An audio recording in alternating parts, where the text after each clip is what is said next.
Just waiting for the YouTube link to go.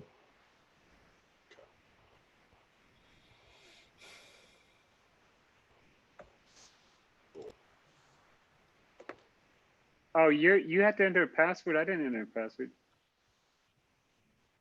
Maybe you're not a panelist. Jeff. Yeah, I'm telling him right now.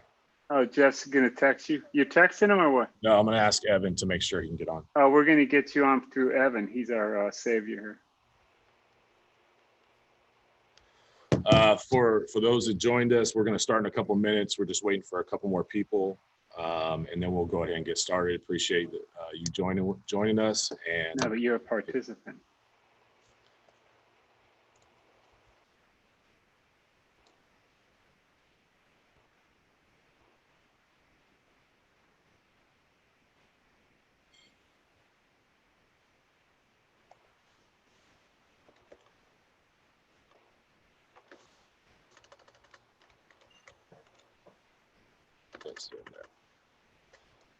Yeah. All right, see you. Bye. Oh, there he is. All right. I see him. Hey, Kevin, how's it going? Good. I'm just going to go get my charger. Okay.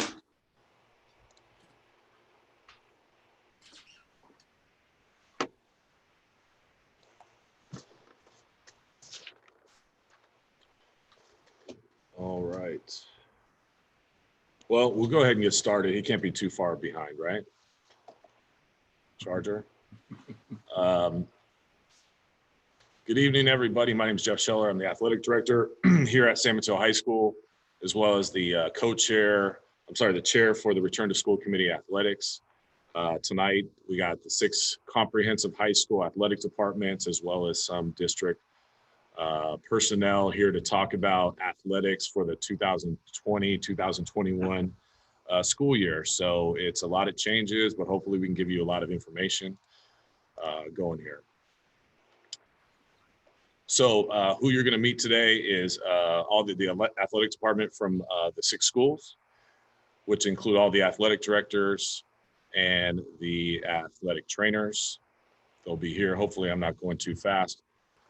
During this presentation, there is going to be an opportunity for a Q&A, which we hope we can answer during the slide presentation. Anything we don't cover in those, we'll try to get in Q&A at the end of the presentation.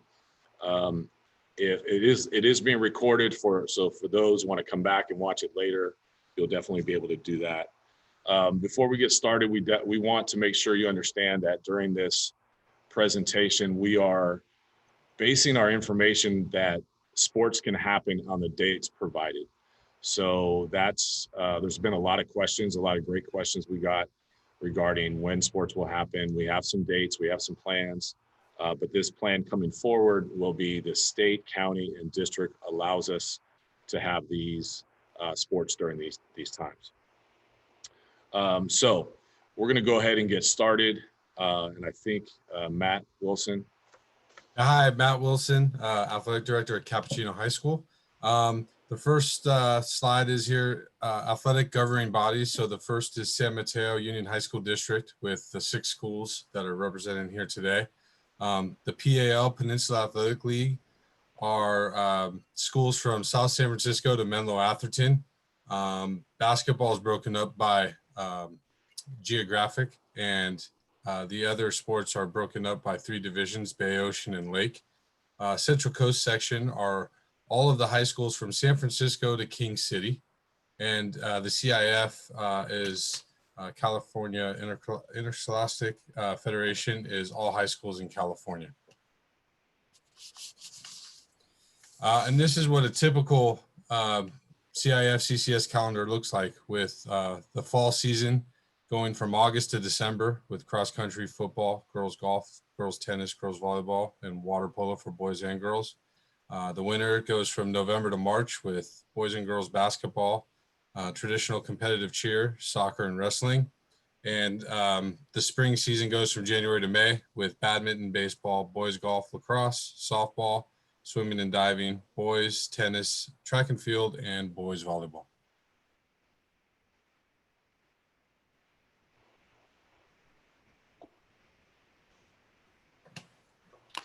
Okay. Good evening, everyone. My name is James Madison. I'm the athletic director at Hillsdale.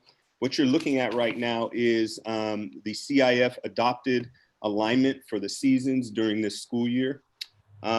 First season is season 1, or the fall season, is cross country, both boys and girls, football, water polo, both boys and girls, volleyball for both boys and girls. And you see the start dates. First day, official day of practice would be December 14th. And then first contest day varies between sport. And then as you move along down the right side, you see section final dates. We'll move down to the second. Hey, James, we have a question. And one of the questions was, can we do boys golf in the fall since it's done safely and under COVID restrictions?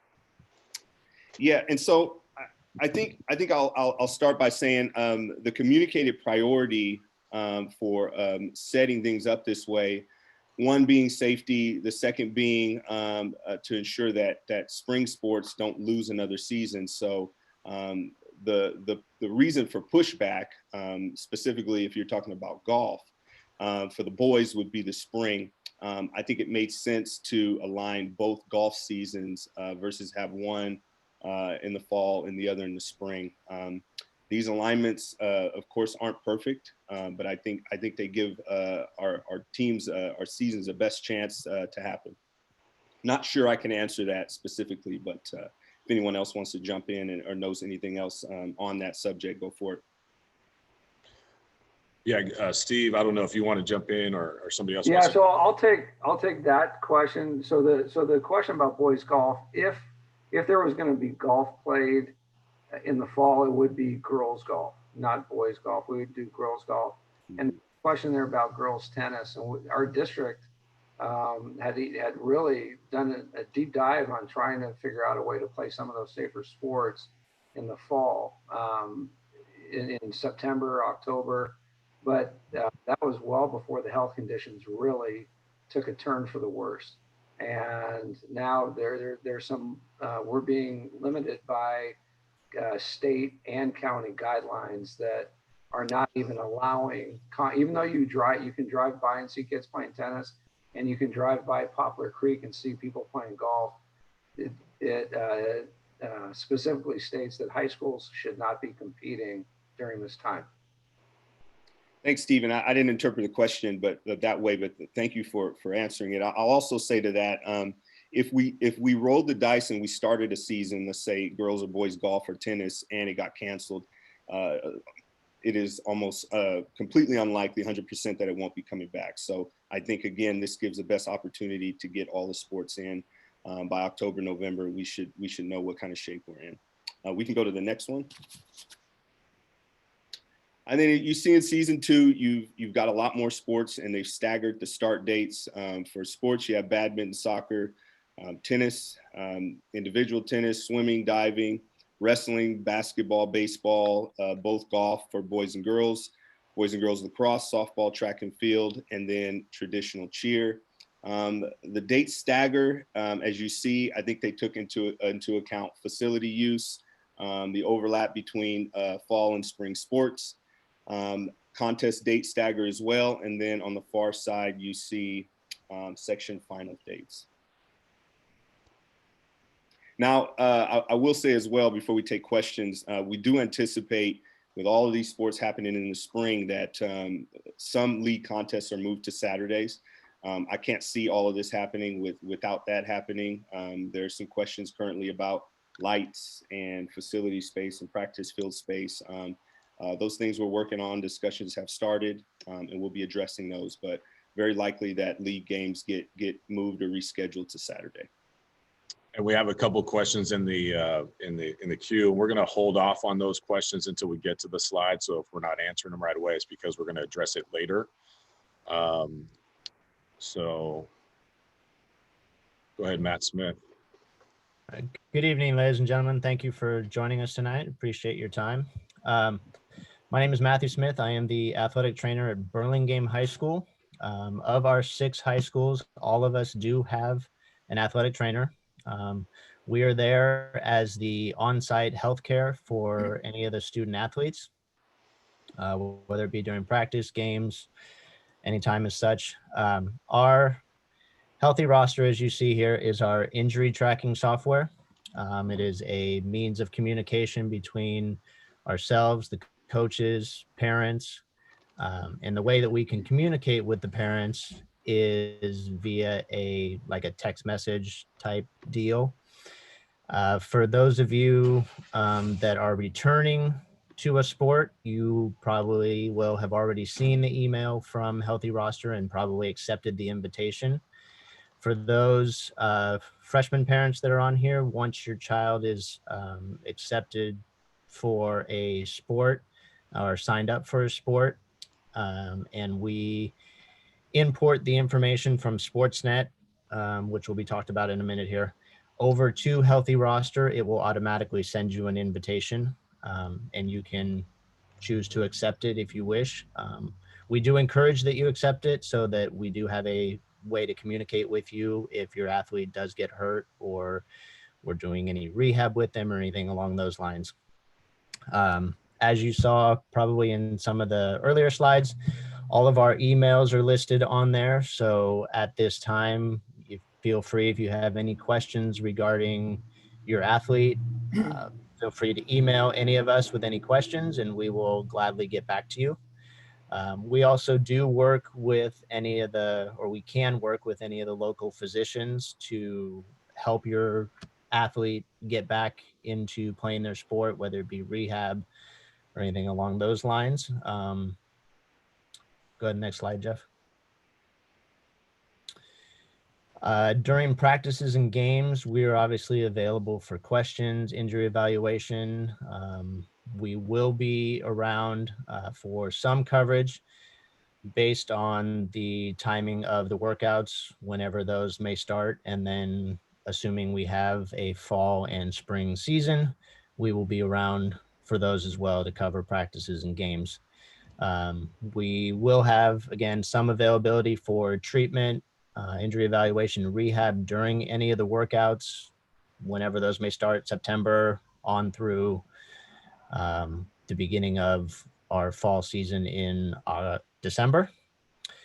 As per county guidelines, any of our facilities will be cleaned routinely. Because a lot of us have small offices, we will be limiting the number of student athletes that are allowed in the training room at any one time. We may set up a schedule that they can sign up for, obviously practicing the physical distancing, mask being required, and any other precautions that will need to be taken. During these potential practices that we have coming up, and then probably potentially during game season when there may be multiple games going on, we do have the thought of trying to set up an outdoor facility, kind of a centralized area where athletes and coaches will know where we are if something needs to be taken care of. Again, please feel free to email us. Please be on the lookout for an email from Healthy Roster if your athlete does sign up for a sport. And we look forward to working with you and any of the athletes that we have. Hey, Matt, Thank there's a question about Healthy Yes. Roster. Can you tell Yes. how long has Healthy Roster been around? Healthy Roster, we started with it last year. So this will be the second year that we will be in the process of using it. It is in collaboration with Stanford, who is providing us the software to be able to track our injuries, kind of getting away from paper and pencil and be able to keep everything. It's all HIPAA compliant. And so if anybody has any questions about that, it's not unsecure. And we've all found it's been pretty easy to work with, and we can communicate with each other between us as the athletic trainers, and we can, it's really simple to put in an injury and then track that injury with rehab and then return to play. Thanks. All right, good evening, everyone. My name is John Philippopoulos. I am the athletic director at Burlingame High School, and it is exciting to be with you all tonight. I'm here to discuss athletic clearance and eligibility. First thing I wanted to go ahead and talk about is eligibility. There is really a three-pronged approach to being athletically eligible in the SMU-HSD. Number one is all students must carry a minimum of a 2.0 GPA. All ninth graders enter the school year from eighth grade as automatically eligible. So whatever happened in eighth grade kind of goes away in the world of athletics. But by the time we're ready to compete, it'll be semester one will be over. So it will be those semester one grades that really count for eligibility for season number one. The second approach, or the second piece of eligibility, is all students must have 20 credits passed. So that is 4 classes. It's really not an issue for grades 9 through 11, but our 12th graders sometimes fall into this category. So if there are student athletes out there with 3 classes, they're going to have to go ahead and look to pick up a 4th class to meet that requirement. And the third piece is that regardless of credits and GPA, no student is allowed or permitted to have more than 1 F. So that will trump the other 2 pieces if that category or that criteria has not been met. So that is how you become academically eligible in our district. We also wanted to remind everybody to go ahead and try and get ahead of the game and schedule a physical. We know that it could be a little tougher getting into the doctors nowadays. The CIF has granted a 30-day waiver or extension on physicals. So if you have a child whose physical has expired, they will grant you an extra 30 days to go ahead and get that physical. But it is 30 days from the expiration of the physical. So for example, if your physical expires August 1, it's really not going to help you much. But if it expires December 1 or January 1, you can buy an extra 30 days and give yourself a little bit of time. And there is paperwork that'll need to come in with that to the health office. And lastly, I wanted to go ahead and discuss Sportsnet. And you will hear a lot about that, not only this evening, but as you make your way through your 4 years here in our district. And that is really where we begin. It's our do-all, it's our main database for all athletics. It includes schedules, eligibility, clearances, release times. It is basically our main hub for all of athletics.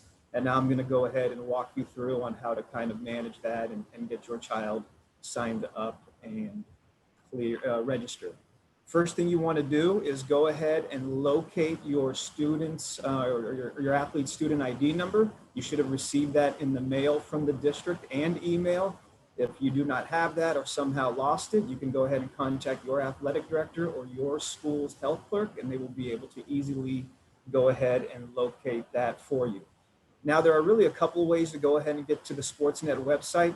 Because we're all 6 schools here and we're kind of working as a district, we're going to go ahead and take you through that channel. But you can, again, go straight to your school's website, your athletics website for your specific school and find a link there.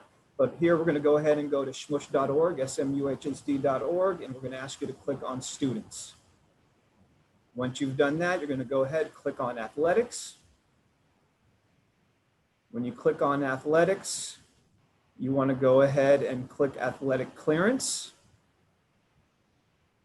And then to the right, you're going to see the 6 schools listed. You want to go ahead and find your school since Coach Scheller is going ahead and running this, the demo. We're going to work on his account. So he's going to click on San Mateo High School. You want to click on your school, your home school. And from here, you basically just go ahead and follow the prompts. So you want to go ahead and enter all of your information.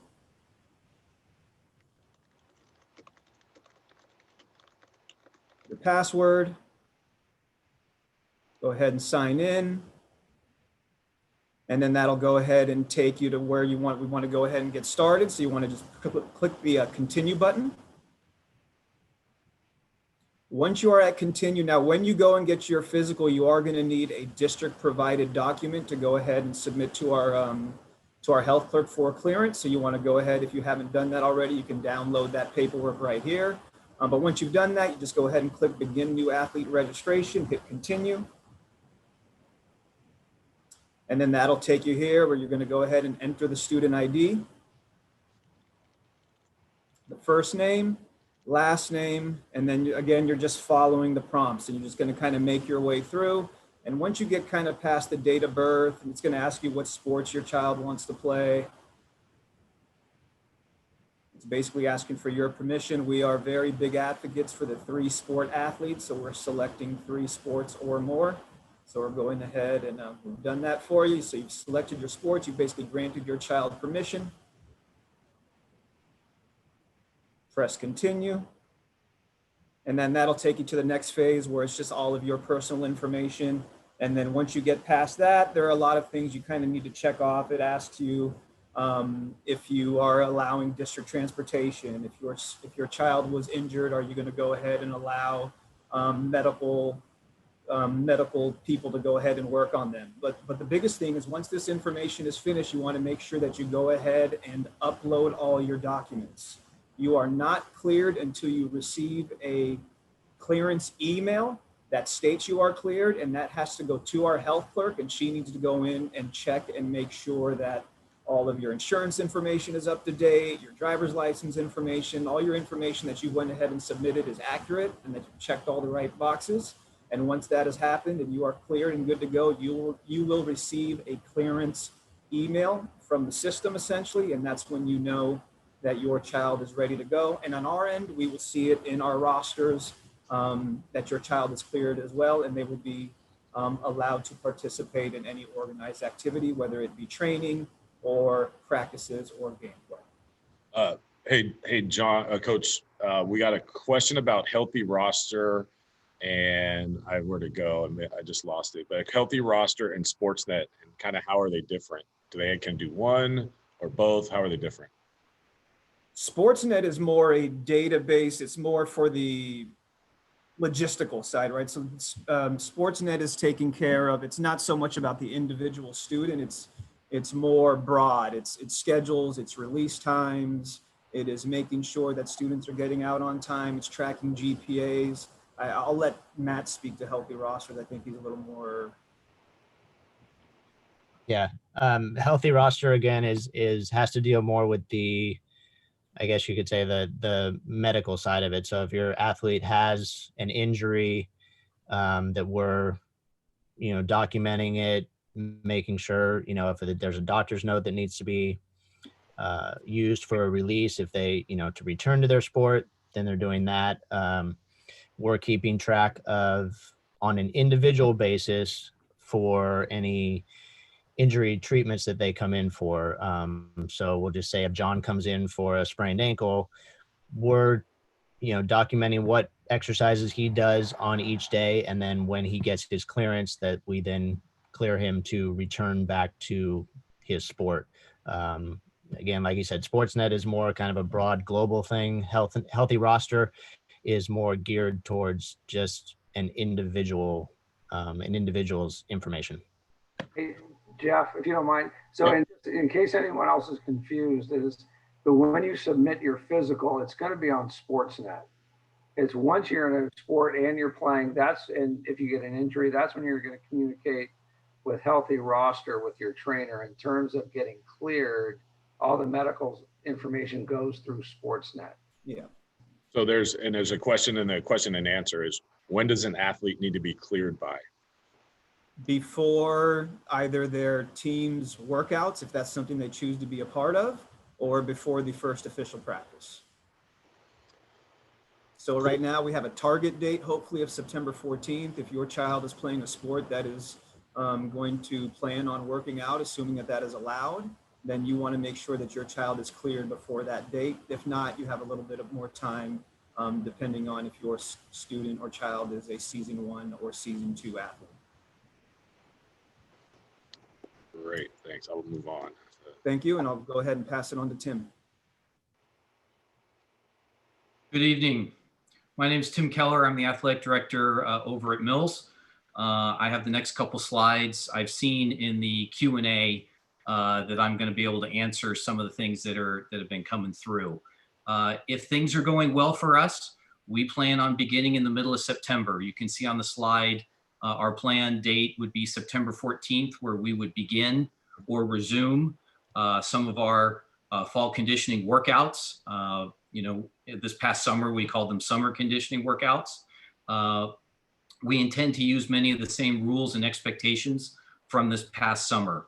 There are a couple different things that are new for us. This past summer, we typically every site, we relegated ourselves to using one facility. This September, if we're allowed to get out there, we intend to open up more of our outdoor facilities in order to get more kids involved and more coaches involved if we can do that. Each athletic director will be managing the scheduling process with their coaches. We'll be publishing them and sending them out to their communities accordingly. We are, as athletic directors, we are working hand in hand with many offices at the district level so that we can ensure the students' well-being as well as balancing, some of the public drop-in use that goes on our tracks, on our fields in that regard.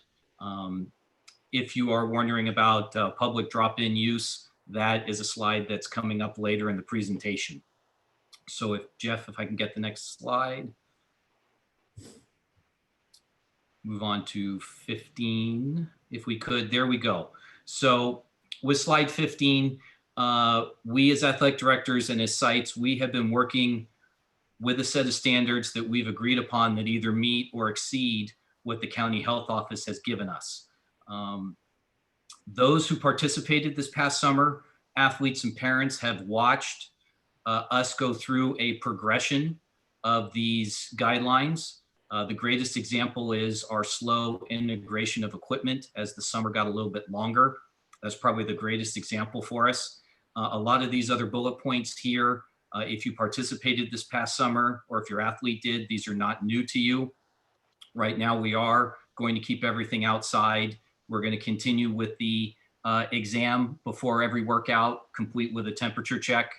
We will, if needed, use specific field entrance and exit points as we did this past summer. We will continue to limit the numbers of participants and their duration in the fall as we kind of move through this.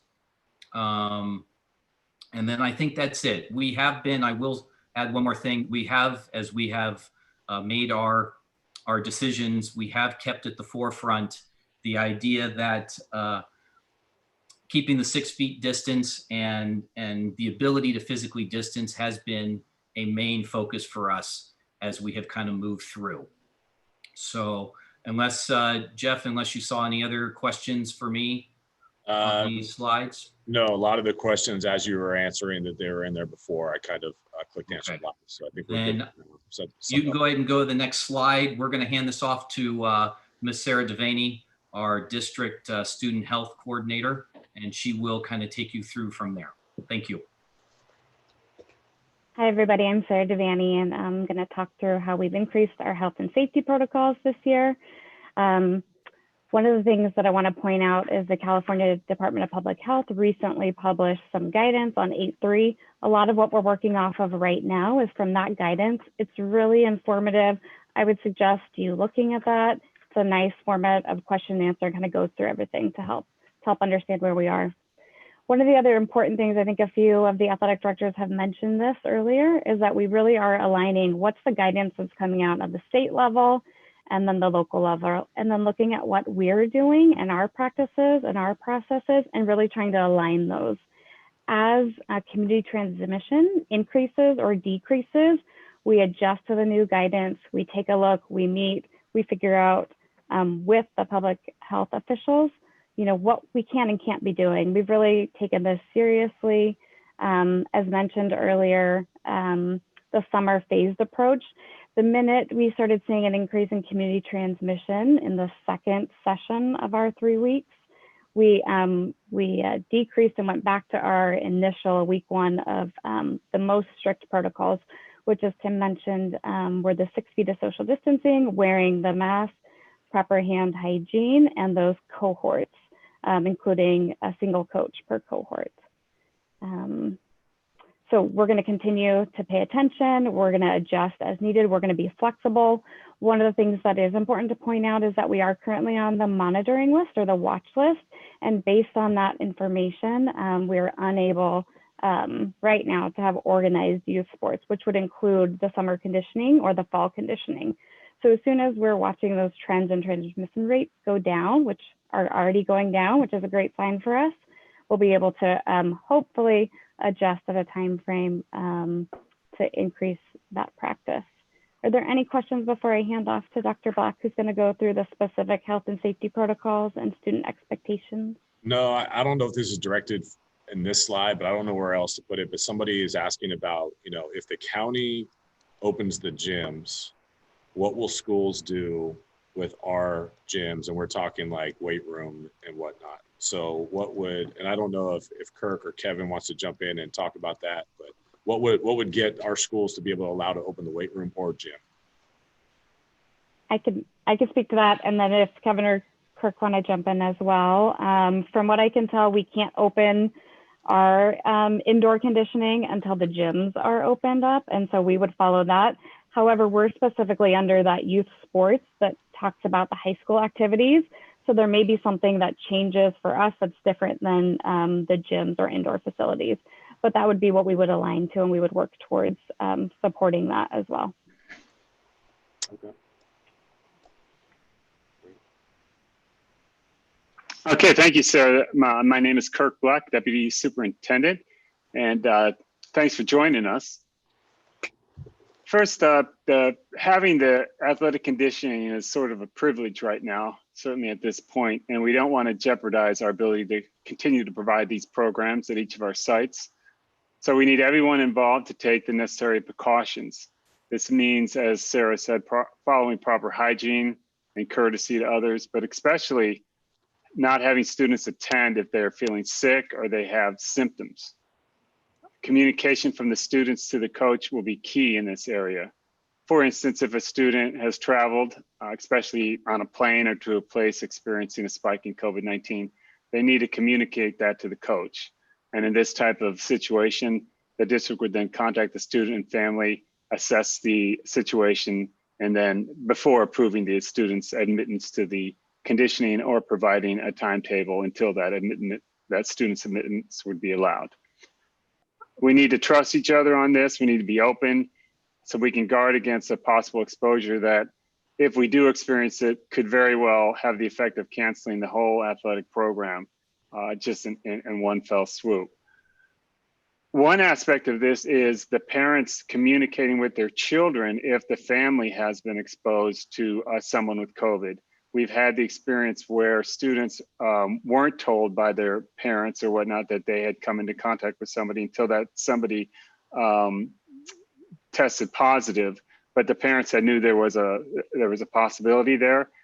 So we really need the students to know that and then report that to the coach so we can maintain a high degree of safety in these athletic cohorts and our conditioning program.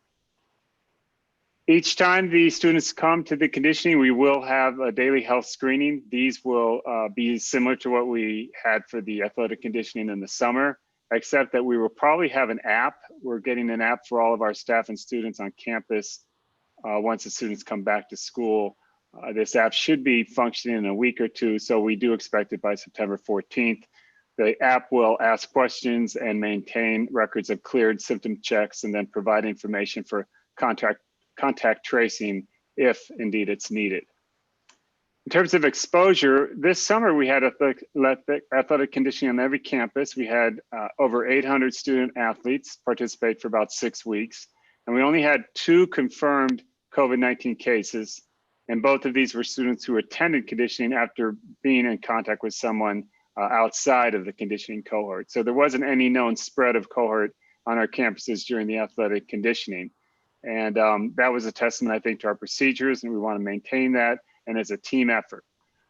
Now, if there is an exposure on our campuses during the athletic conditioning, we will follow the metrics provided by the San Mateo County and the California Public Health Department. They have guidance for the different levels that we could face either exposure or the numbers of people who are exposed, and we will follow that guidelines and seek their permissions in terms of whether or not we can continue with the program if indeed we do have an exposure. Over to you, Jeff.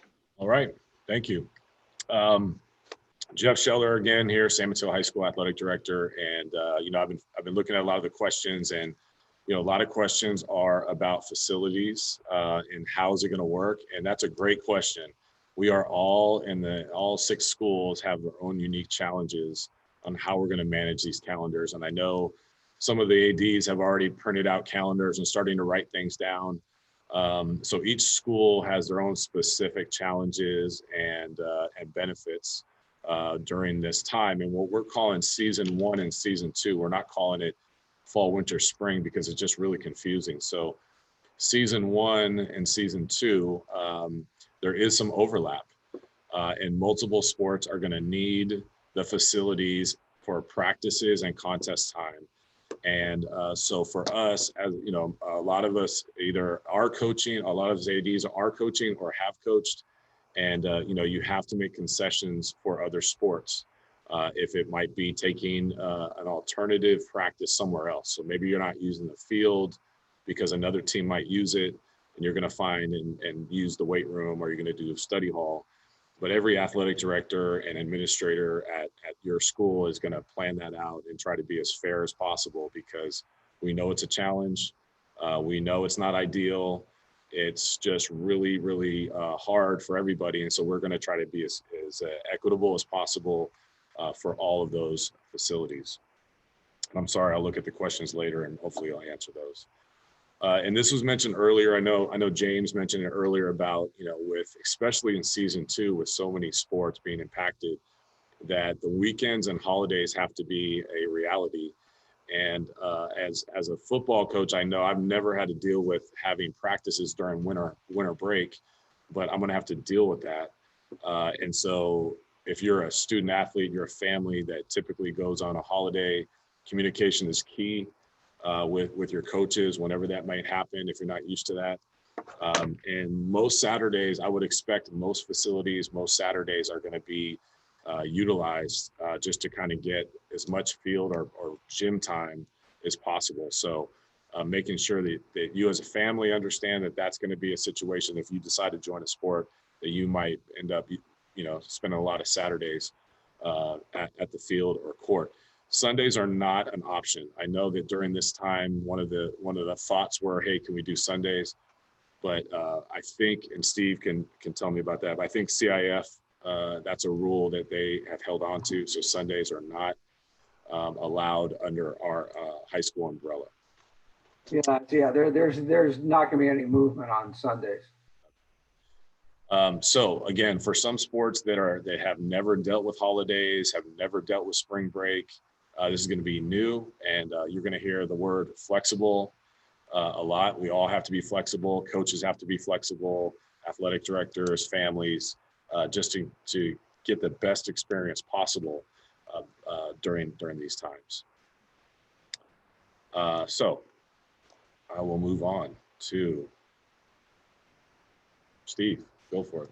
Okay. Before I start, there's 81 participants on, and I feel like I have to say this, that once we started with our conditioning way back in early June, all of the athletic directors and coaches, we were getting contacted by people all through the state, and how envious they were that we had such a supportive district that wanted to get kids out on the field and participating so publicly. I really want to thank our superintendent, Dr. Skelly, Dr. Black, and Sarah Devaney for all your support for the summer, because this district, we were the trailblazers, and it was driven by the district. So that for all the 482 participants who are on here, your district administration is as supportive as any district administration there is in the state, and that's no exaggeration. So I just want to acknowledge that. So for the first time that I can remember, and for this year only, student athletes can play more than one sport. I know there was some questions in the Q&A about that. League schedules will not be made or adjusted with this in mind. However, there's going to be some kids who get very fortunate, and their games might be, let's say it's a basketball, softball kid. It might work out that those games the contests fall on different dates. It's not always not going to be the same with every kid. And I am one of those ADs that started to put a calendar together, and moving contests around to make this possible for kids to play more than one sport is not feasible. And it's not fair to all the other sports that we're trying to accommodate. The students, the student coaches, and athletic director at each school will meet and discuss the best course of action regarding students who want to play more than one sport in a season. So this is going to have, there's going to have to be a conversation with the parent also, with the parent, the athlete, the coach, and the student to figure out the best way to do this. There is a good reason why our league has not allowed this in the past. It's not easy. It's hard on the coaches. Coaches always want their players to go to practice. And we have always kept resisted any talk at the league level of changing this rule. But this year, because of how many kids were put into a challenging predicament, having their seasons combined, we suspended it for this year. And here's that word again. This is flexibility and compromise are going to be required by everyone involved. And so I'm confident that the coaches will take a student first approach and make sure that they can come to some arrangement that makes so that the kid can have a satisfying athletic experience.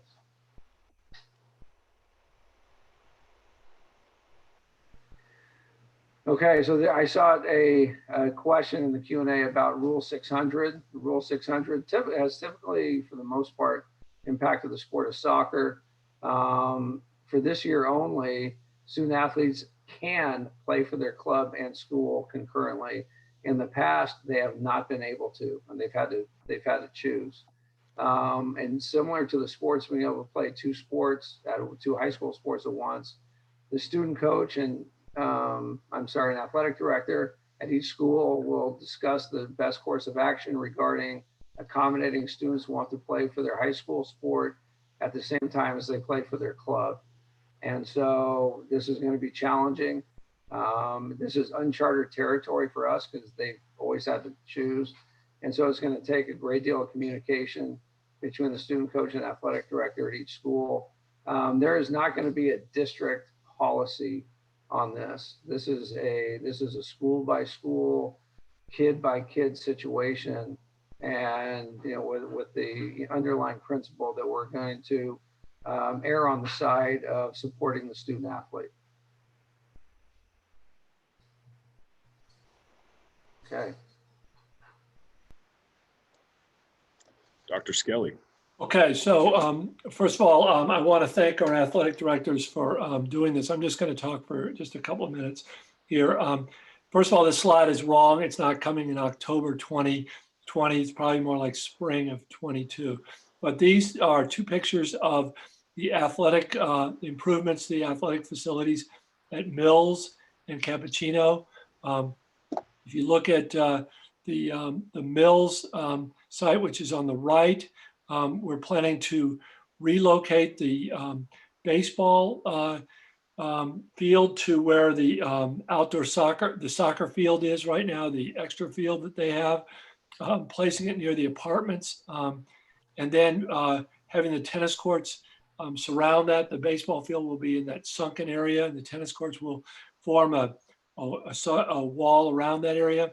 There'll be an additional major improvements to the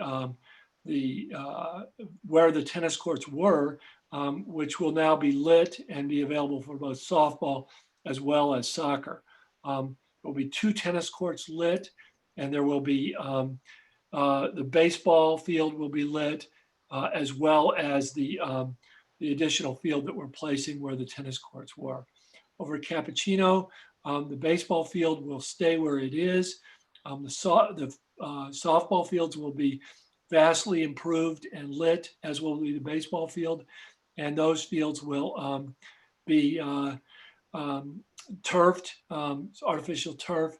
And then we've added we've turfed the small field that's on the, I don't know what road that is, along the campus there, next to the tennis courts that presently, it's a little smaller than a regulation field, but it will be an additional opportunity. That project is at DSA, so we're waiting. It won't be ready by October 2020. 2020, but we hope to have it ready by the spring of 2021. For those of you from Mills and Cap who've been driving by the activity that's been taking place on the stadium fields, that's scheduled to be done in early October. So when you hear talk of September 14th and use of the stadium fields, that's really the southern 4 schools as opposed to the 2 northern schools, which haven't had turf fields, but will now have those effective in October. We are trying, just to speak at the district level, and I know this is being led by the ADs, but I want you to know that at the district level, we are trying like heck to get sports going. We know that there are 475 parents and guardians on this call who are living with athletes who are not getting a chance to play sports. And I can only imagine how difficult that is with all the pent up energy they must have. And we know the connection between student mental health and their physical well-being. And so this is a huge priority for us. We are early on these discussions. So I know that we'll have updates from the athletic directors going forward, but we felt like it was important to get information out there as soon as possible as we go through this. So I think we can go to the next slide, Jeff. So I think this is going to go over to our facility use manager, Dwayne Taylor. Thank you, Kevin. So yes, my name is Dwayne Taylor. I'm the General Manager of Facilities Use. And I'd like to just take a moment before I get started to just piggyback on something Kevin touched on. One of the reasons that we're doing what we do, because we want to see students have an opportunity to return to something familiar, something normal, something they're used to experiencing. And that's being able to engage with their classmates and socialize. That's part of the high school experience. And we want to do what we can to ensure that. And so the way I fit in this whole equation is, what we're going to do is we're going to offer drop-in use at our district tracks at Aragon, Hillsdale, Burlingame, and San Mateo High School. We're also going to include the tennis courts for use. So the latest we'll start this is September 14th.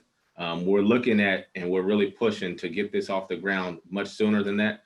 We're just waiting on a couple things with staffing to make sure we can adequately provide a safe experience for the students. When I'm speaking safe, I'm talking about conducting health screenings before entrance. We're making sure we have staff to ensure there's no clustering. So we make sure we uphold the guidelines around social distancing and things like that. This drop-in process will take place Monday through Friday. We're looking at going from 3:30 to 8:30. Like I said, we'll be screening all students when they come in prior to utilizing the track or the tennis court. And that's in line with what we've done over the summer when we have our different conditioning programs with the athletic teams.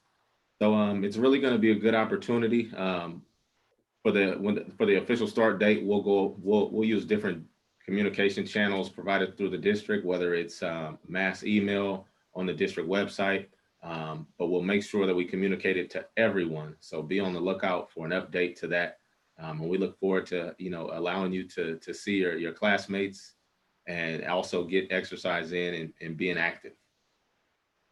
Move on to the next slide. Great, this is me again. A lot of great questions that we're gonna try to answer that didn't really fit into the slides. And so athletic directors, I'm gonna ask you guys, I'm gonna read the questions, and if somebody can jump in and just do, see fit, because it's not directed at one school, it's just anybody who wants to answer. I'm gonna try to start from the top. And those that ask the question, I'll just click answer live. But what is the district or what is each school doing about trying to fill positions at this point during this time, coaching positions?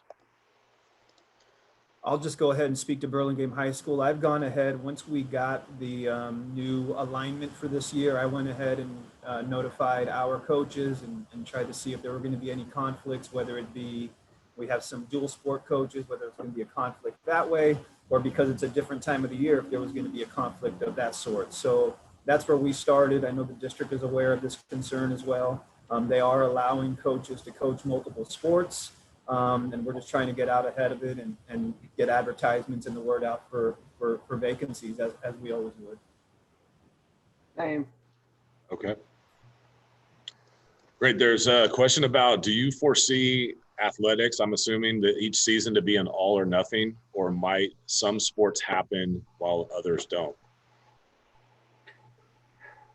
I'll take, anything can happen. There's the state has finally come out with some classifications of low risk, high risk sports.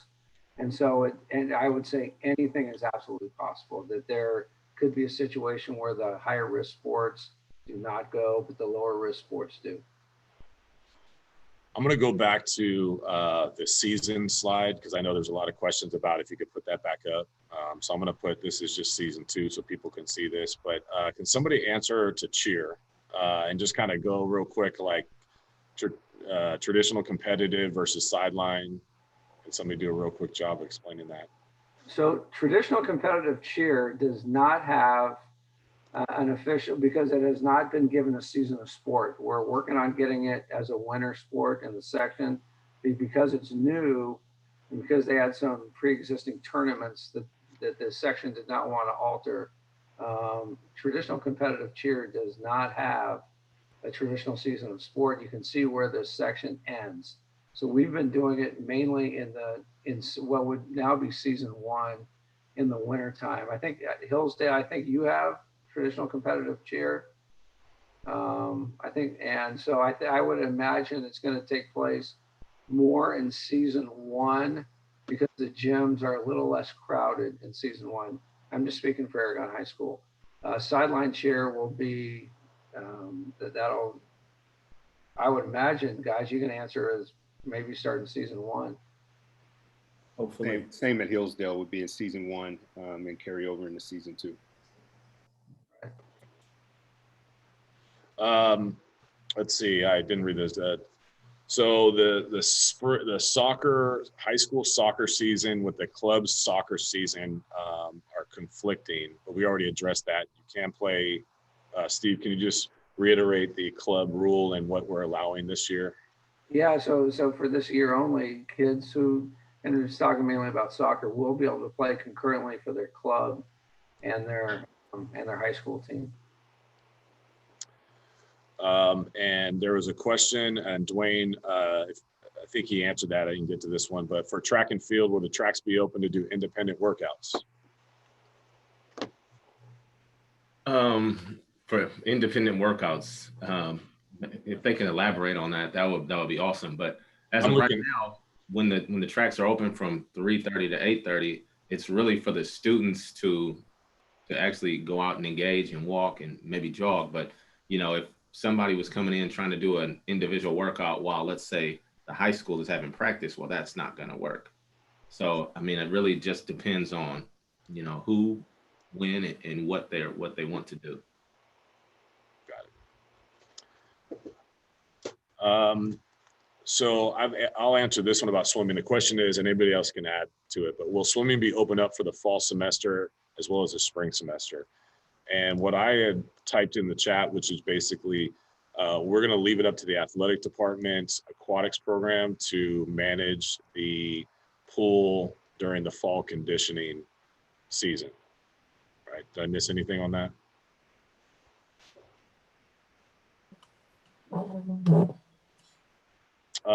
Okay, so what was shortening each season a consideration instead of merging the winter and spring? Seems like fall sports are the only non-affected sports. I think James touched on that when he mentioned that the CIF wanted to make, one of its main motivations was to make sure the spring sport had a full season. Yeah, there's something in this calendar for everybody to like and dislike. And I think the reason so much was pushed to season 2 was they were trying to give those sports that were in the spring last year as much chance as possible to have a season, with hoping that either there'd be a vaccine or the virus would subside prior to starting prior to March. Right. And I would also say it depends on how you look at it. We're all remaining optimistic and expecting the best. But the earlier season, it would be, if you had to measure it out, would be the least likely of the two seasons to happen. So as Steve said, it depends on how you look at it. With previous no-cut sports, do they need to make cuts? I think that's a school-based decision and a team decision, but there really isn't such a thing as a no-cut sport. Technically, any sport you can have cuts, but I think for each school and each coach, it's an individual choice for that.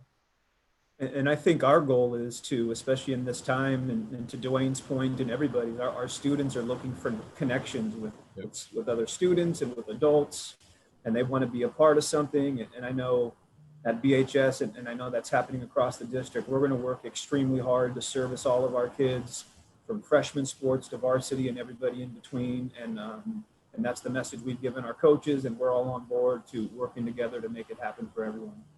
Absolutely. Let's see. So if things start to get worse, could you have an intramural type season? Yeah.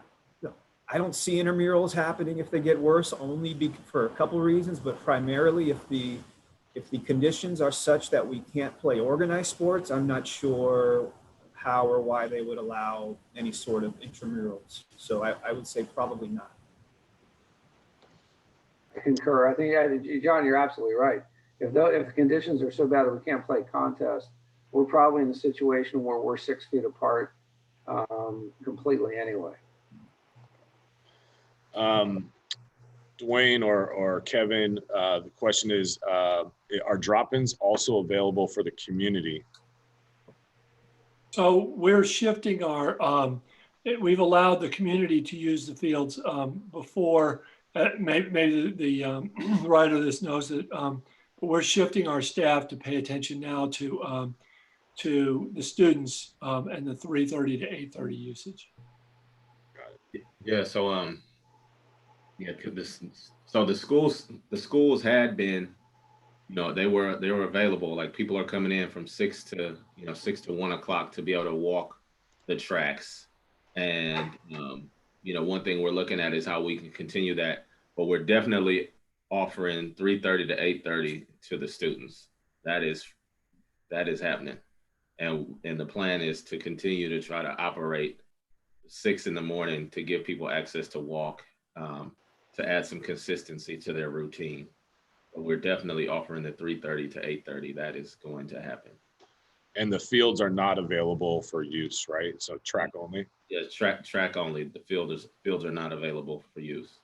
Okay. Can the track be used during school hours for running? So right now we're going 6 a.m. to 1, and we were going to use the track from 6 a.m. to 1. While we're distance learning, that's an option, but that's just for like the community. We've designated 3:30 to 8:30 for the students of San Mateo Union High School District. Okay. Steve, what's the difference between a tennis team and tennis individual in the CIF CCS calendar? Yeah, I'm not really sure why they put it like that. There really is no difference. Okay. I think there's 2 tournaments. When you go to CCS, there's an individual tournament, and then there's a team tournament that goes on after. So I think that's what it is. So in terms of how our kids actually play tennis, it's not going to be a difference. Okay. We're getting to, I don't know if we want to try to answer all these. Some of them are more specific to the school. I know we had some questions about how do I join? Who do I contact about this? So I've kind of directed a lot of that to your ADs. Is there anything else that, there's a lot of questions about how things are going to happen, and I'm going to be transparent. We're not really quite sure. We're still working that through. So we have to work it out at each individual site, and we have to communicate, be transparent about it. And I think if student athletes and coaches are on the same page, we'll make it the best experience possible. It's just right now, this is something we've never come across. We're all working together. That's why we're doing this town hall together, because it's one piece of information. It's not 6 or 7 pieces of information. So we are happy to answer questions as much as we can. But at this point, this is about as much information as we have as of right now. Anybody else want to add anything? Dr. Skelly, Dr. Black? I would just like to piggyback on what you said, Jeff. I think, right now, I know Steve mentioned it earlier, there's no playbook. We're creating a path as we move forward. So we'd really just ask everyone to be patient, understand we're not perfect, but we're doing our best to create a way to make things accommodating and accessible for everyone. So there'll be multiple iterations to how we're doing things, and we'll end up working with the best possible solution that provides access for all. So I just want to commend everybody for the work that they've been doing. And I am definitely appreciative of what you're doing. Likewise, Dwayne, I feel the same way for, Dr. Skelly, Dr. Black, Sarah, all of the athletic directors, the athletic trainers. We've been working so hard. We spent a lot of time this summer on the Zoom. We've gotten to know each other pretty well. I've actually enjoyed that a lot. And it's been really a lot of fun watching everybody work and really doing their best to serve our clientele, our students and our families. And it's really inspiring to see the work that's being done and the type of passion that gets put into it. So I want to thank all of the panelists, and I want to thank all of our families for being here as well. Great job, Jeff. Yeah, thank you, Jeff. Yeah. Could I just say one more thing? If your questions have not, obviously this is going to continue, and we may need to do another one here in a month or two. But the key idea here is that we will continue to try to provide updates at the district website and on the school websites as things become more clear. I noticed there was somebody who said, hey, I haven't done a sport in a long time, but I want to get involved in it. We want you to get out there and get exercise and be healthy. Even if our fields aren't available, there's plenty of opportunity in the community to exercise healthy options. And so students who are paying attention here, this thing is going to end, and you're going to have to be in shape, because you got a lot of coaches who are counting on you to be in shape to participate well when the sports do start. So thank you very much. Yeah, thanks. So there's a few questions. What do we do now? Well, you get used to distance learning and wait for more information from us. The recording will be posted. Also, the presentation will get up on the district website for you guys to review. And then I would encourage that if you have more questions, reach out to your athletic department at your school. You're in good hands, so we can make sure that you get the answers, as much information as possible. Hey, last thing, one question that was blasted in a ton of times. How do we sign up? It's a site-by-site deal, as Jeff just said. Reach out to your athletic director. All right, everybody. Thank you. Everybody. Okay. You guys. All right. Thank you, Jeff. Thank you, guys.